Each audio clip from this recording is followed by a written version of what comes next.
Back in the early 2000s, Russia had a scar on its economy. The scar was gifted by the ruthless collaboration of China and USA to obliterate the Russian dominance of the world. China wanted to make Russia a pariah state, and to some extent, Beijing succeeded with every plan that it made. But both Beijing and Washington omitted the fact that it was Vladimir Putin who was on the other side of the fight. The Kremlin leader just needed 5 months to undo all of China's 20 years of efforts to make Russia a global pariah. Hello and welcome to TFI Global, the foreign affairs and geopolitical analysis arm of the TFI Media Group.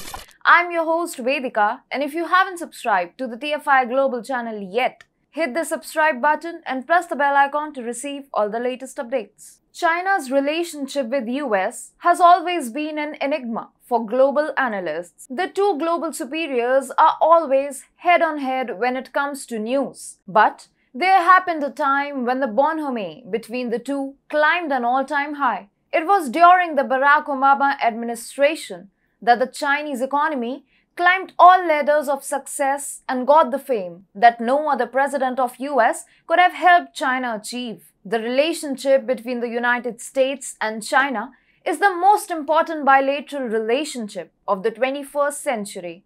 44 years after establishing diplomatic relations, the world's two greatest economic powers have forged unprecedentedly close ties, Obama commented in 2009. But the unusual friendship between China and US had one thing in common: a nemesis by the name of Russia. Even though the plan was the brainchild of the US, China played a pivotal role to destabilize Russia from the driving seat of the global economy. The Russian annexation of Crimea in 2014 added further joy to China. The Obama administration back then initiated torrents of sanctions on Russia, paving way for Moscow to fight a financial crisis in the year of 2014. You see, Russia's economy is heavily dependent on crude oil and natural gas, especially when it comes to state-owned giants like Gazprom. Between mid-2014 and early 2016, crude oil prices fell from a high of $107.95 per barrel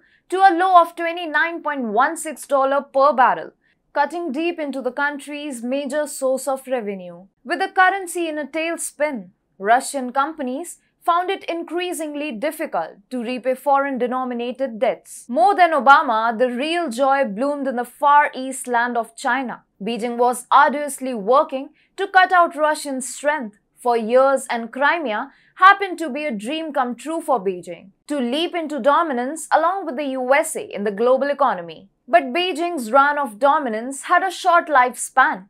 All hopes got shattered after Donald Trump ascended the Oval Office as the 45th President of the United States. Turbulent times headed back, and the relationship between both US and China regained its old bitterness. Trump administration believed any goodwill engagement with China will make the latter assert more power in the Indo-Pacific region. The change in stance was even evident when Trump's daughter Ivanka said at the Republican National Convention, "Washington has not changed Donald Trump. Donald Trump has changed Washington." This would certainly include Trump's handling of China. But now it is 2022 and many things have changed.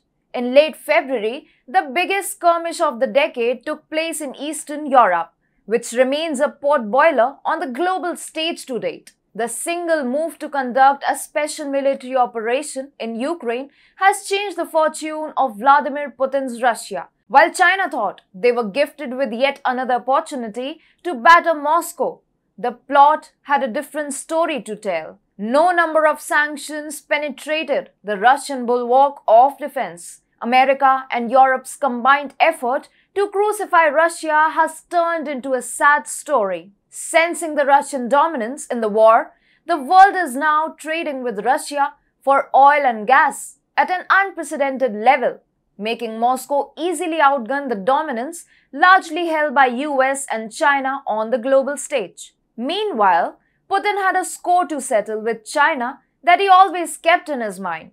No matter what war he was fighting, Chinese investors have already bought a former tank factory in Siberia where they are now producing trucks. They already control the markets in Russian border towns where they are the richest private business owners. China invests more in the Russian Far East than our government does, wrote the Moscow newspaper Nezavizhaya Gazeta. Over time, Chinese have flooded into the Russian Far East, eyeing better job prospects.